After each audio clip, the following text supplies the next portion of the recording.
Hey, it's going. I was talking to my daughter this morning and she said to me, Mum, you need to actually talk about yourself. If you're going to keep on doing this, you got to talk about a little bit about your own history.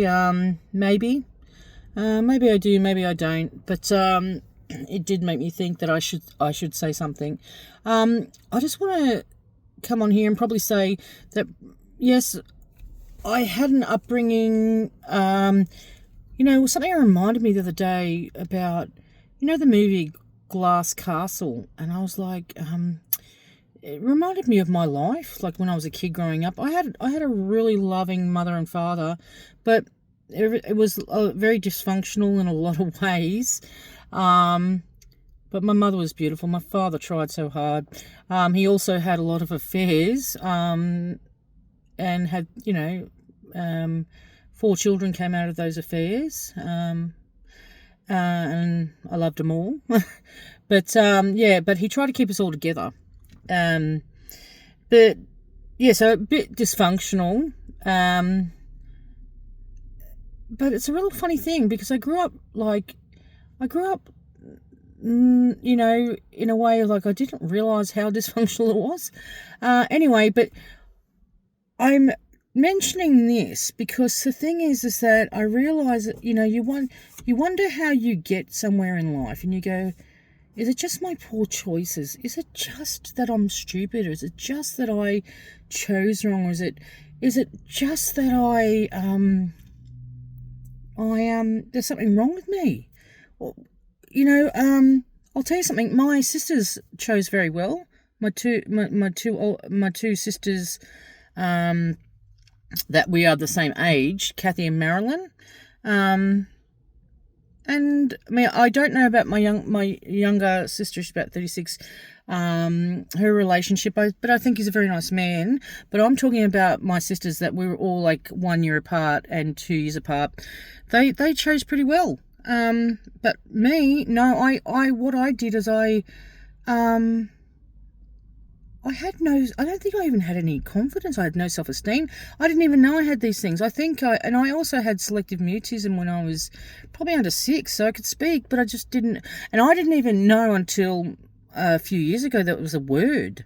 I just thought, like, as my parents used to say to everybody that walked past me, oh, that's Sharon, and she doesn't speak, she's very shy. So I just thought I was shy. I mean, the only person I spoke to was my sister Kathy. So, I'm going back and forth of, a few things there. But, so I did watch my mother be very brokenhearted. My mother was such a beautiful on the outside, absolutely beautiful on the outside. My father was a very handsome man. And my mother was very beautiful. But she was very soft on the inside, and she was neglected when she was younger. So I suppose when my father did all these things, and as I said, my father didn't have a very good upbringing. So, even though he tried hard, and he was a very loving man, a loving father, but he had a lot of issues in those ways. Very talented. He was an artist. He was a writer. He could sell. Iced Eskimos, as they say. My mother was a very caring person. She was a nurse. I mean, she was a lovely person, but as I said, she just took so much. It was so ridiculous, and I watched her take so much on. So then, as I said, like me growing up, very quiet. I had really loving sisters. But as I said, I've watched a lot of drama in my parents' life, and that really greatly affected myself. But as I said, I did not know that. I thought, I went all the way through life not even really having, until my 40s, actually not really thinking that it actually, not really thinking that it actually probably really sort of showed me the way of who I chose in life. So now getting back to that, getting back to why I'm talking about this. The reason why I'm talking about it is because what happens is that we go from being little children growing like a flower, and what we put into it is what it'll become. And if you probably watch a lot of abuse towards a woman, I suppose, in the way of neglect, my mother not being nurtured properly, I just pretty much did the same thing. And I basically got pregnant, didn't sleep around, but got pregnant to one of the first people I had sex with, and I was 17, and then had a baby by just turned 18 the month before, or 2 months before. And I remember, so I was a young mother and straight into it. So I didn't have time to grow up, but sometimes I think George probably saved my life. So maybe that was not a bad thing. But anyway, so what I'm trying to say is that, and the person I had a baby with, he ended up very quickly getting drug-induced schizophrenia, and we had to break up. We had 2 children at 18, and I was 18 and 19. And we had 2 children together, and yeah, he got drug-induced schizophrenia, and not that he was a kind enough person, but yeah, he fell sick, and we had to break up because of his mental illness. And that just spurred me on, as I try to say to my other videos, is that once you've had your little family, that spurred me on to look for my family, even though my children were right in front of me. They were my family. But here I am 20 years old, and all it had to be done was for me to meet a man that would actually, he was 27, and he was actually kind. And I was 20, and he was kind, and I knew him from, a friend when I was younger, and all he had to do was show me some kindness and some care, and yeah, you fall into these things and you think, oh, well, like, this person's nice. And that set me off for a very mentally abused relationship that went on for many, many, many years. And I don't even blame him either, because, as I said to you, broken people find broken people. And so I ended up with this person, having children with this person, and he's broken, I'm broken, we're all broken, and it's all just one crap show, really. So what I'm trying to say to you by doing this video, and I know it's all here and there and everywhere, but what I'm trying to really get across is that you actually have choices. I just really fell into these things. We didn't have the internet. We didn't have someone trying to, dot the head going, hey, stop, think, stop right now. And as I say in my other videos, look for boring, because I think I was that damaged. It wasn't that it was just love spiking. I think I just wanted someone to be kind to me. I be honest with you, and this is a really weird thing, because in high school, very popular. I reckon I fell into that category of, where the young girl's a popular girl, but she's got a home life that's not too good, and people don't know that, and you're just one damaged person, and you probably just go out with the football captain, that kind of thing. And then she has a baby young, and that's what happens. And it's like, you just go, how does that happen? And they go, you could have gone out with so many people in high school, but you didn't. You grabbed probably, I don't know which one. I'm not going to say the worst one, but you know what I'm saying. You just grabbed the one that's charismatic and that made you laugh. And even if it was bad stuff, you laughed. You didn't go out with the one that was stable, sensible, didn't want to, party hard. You actually were attracted to the bad boy and all the rest, what they call the bad boy, all that crap when you're younger. And you're attracted to drama. So what I'm trying to say to you is that I really want you to look, like, you young people. If you've had a damaged life, please, I really would say don't go out with anybody for a few years. Find what you like. Get to actually know yourself. I had no idea who I was. It's only in the last few years, probably 4 years now, or 5 years. I don't know how long it's been, maybe 4 years, 5 years. I haven't counted, but I've been by myself. And I remember my mother, before she passed away, Sharon, she said, Sharon, give yourself a couple of years to, know yourself, know what you like. And I got resentful. I went, huh, I got resentful. I went, what are you talking about, Mum? I already know. I know who I am. And I was like, and I wasn't a cranky kind of person. I was just like, I was insulted, like as if I was insulted. Like, but she knew something I didn't. I didn't take any time for myself. I had no idea until 5 years ago who I was. Well, until Jesus cleaned me up. But really, 5 years ago when I finally stopped, trying to, and it's not that you run after love. You don't even know you're doing it. You're looking for a partner. And now, look, all my kids are grown up. My youngest one's 18. My oldest one's 32. And that he's finished school and it's all done. And I have grandchildren now. So I just don't want you to end up wasting a lot of years. So I really want you to if you've come from a really sort of troublesome upbringing, and even if you don't think it was that bad, but like you've got a few, like you either are a person that has you feel like you have no idea, you feel like you got brain damage, you feel like you just don't make good decisions, take a few years take a few years to get to know what you like, what you don't like.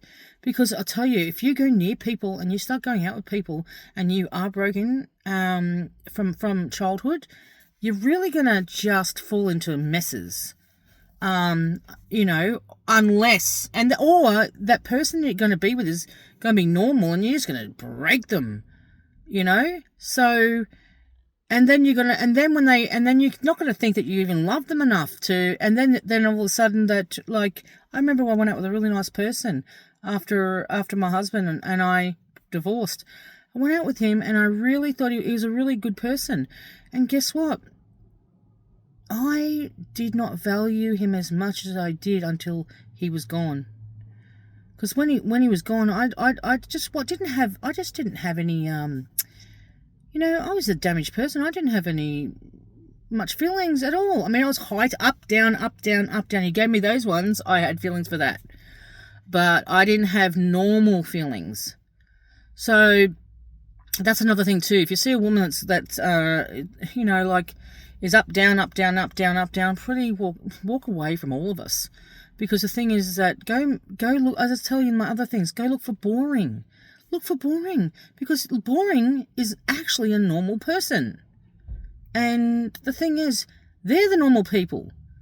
Go for that. And then if you're smart, at least you are smart, but you've just been damaged so much you think you're dumb. And you feel like as if you can't think properly. There's so much trauma. And you don't even know it. I thought I was quite pulled together because I wasn't one of those people that would sit around and talk about my dramas. Like, I just think that people are like, oh gosh, they're airing their dirty laundry. That's just disgusting. Why would you do that? That's embarrassing. Now I'm getting older. I'm doing this for my grandchildren. I'm doing it for my daughter. I'm doing it for my sons. I'm doing it and I'm also doing it for anybody that actually needs help. And saying these things, like I normally wouldn't talk about my family, because I think it's like it's just not my mind to say. But then I realized that my sisters and my family, we all have our own perspective of our own lives. Like my older sister, she was born before me. She has a different perspective of our upbringing. I have a different perspective of our upbringing, and so on with Marilyn, and then Belinda, and all the, all of our other sisters and my brother. We all had whatever way we went. So the thing is, as I'm saying to you, we all have our own perspective. So I'm owning my own life now. So yeah, I just really want you guys not to end up in relationships, as they say, even people are talking narcissistic. Do you know the worst part about it is that I fully went out with a couple of narcissists, but one in particular was so bad that when they would do something to me, I'd look at them and go, "But why did you say that? And why did you say that?" And they'd go, "I didn't say that." And they'd look me dead in the eye, and I would look like as if like, am I going crazy? Am I going crazy? Or, you know what I mean? So the thing is, I don't want you to end up where you end up with feeling like you have brain damage from a relationship just because you wanted, you just wanted to get, wanted a family and wanted a husband. Because we choose wrong. We choose wrong because we have no idea how to choose. So please take a couple of years. I know that I have gone on and on sideways, hereways, because there's been a bit difficult for me to talk about because I normally don't do that. But what I'm trying to say is that, one, take a couple of years when you're younger before you start a relationship. I'm talking about, like, say, if you're 18, wait till you're 20. And work on what you like, what you don't like, what stirs you inside, what doesn't stir you inside, what kind of woman do you want. Actually get a book and make a list. Watch Jordan Peterson for young guys especially, and watch out for and young guys that are researching what kind of male to be. That toxic masculinity thing that goes around, that'll make you end up divorcing, because women will love you, but then eventually they'll go, like, if it's that toxic one, they will turn around and go, like, I've had enough of that, and they move on. So, be a strong man, a loving man, and what do they say? Love your wife like yourself, or love your girlfriend like yourself, and you'll be fine. Also, so for women, take a few more years, and especially if you've got kids, stop right now. Stop right now. If you've just been in a bad relationship, stop right now. Just stop. For once, just stop. That's what I'd say to myself. Just for once, just stop. Have a couple of years break. Spend some time with your children. Go to the park. Get yourself right. Go swimming. Get out there. Do some healthy things. And realize that you need this. If you don't do this, you've stuffed your life for 20, 30 years.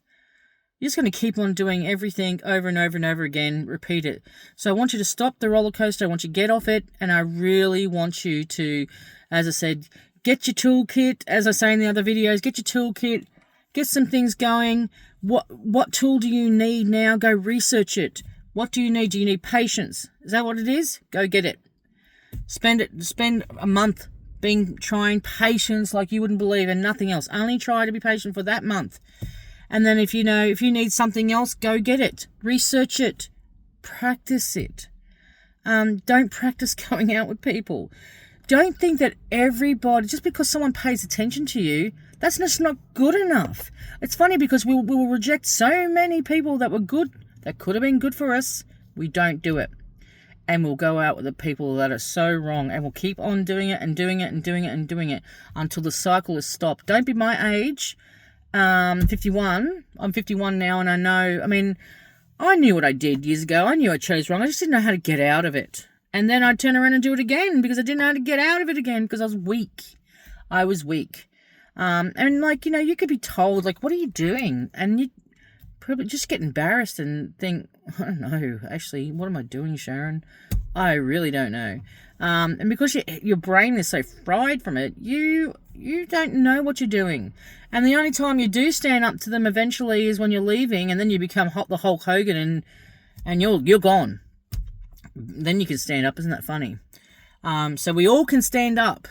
But as I said, if you have someone violent or somebody that is very scary, plan that very safely. Anyway, just like to say that thanks for listening, and I hope you got something out of this.